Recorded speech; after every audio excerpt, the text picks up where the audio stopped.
Hej, her er en kort præsentation af den nye SmartClick-udgave, og som man kan se, jamen, så er der ændret nogle ting i forhold til designet. Som man kan se, så er menuen kommet ud til venstre og ligger herude, og den kan man nu lukke sammen ved at klikke på de her vandrette streger op i venstre hjørne. Og her kan man så bladre imellem de forskellige modulområder.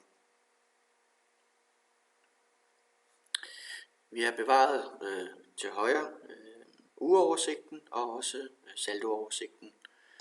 Og ellers så kan man se inde i midten af siden, at vi har sagslisten her, og dem som benytter sig af opgaver og kvikregistreringer har dem liggende ved siden af her. Ellers hvis man har lavet sine registreringer, og man skal sende dem til sin nærmeste leder, jamen så er den funktion nu flyttet op i toppen og ligger heroppe med en markering af, at der nu ligger registreringer til afsendelse. Hvis man er lederen, chefen, der skal godkende for medarbejdernes timer, så er det, at man skal herop i det højre hjørne på det grønne ikon og vælge her og se, hvilke registreringer der nu ligger klar til at godkendes her.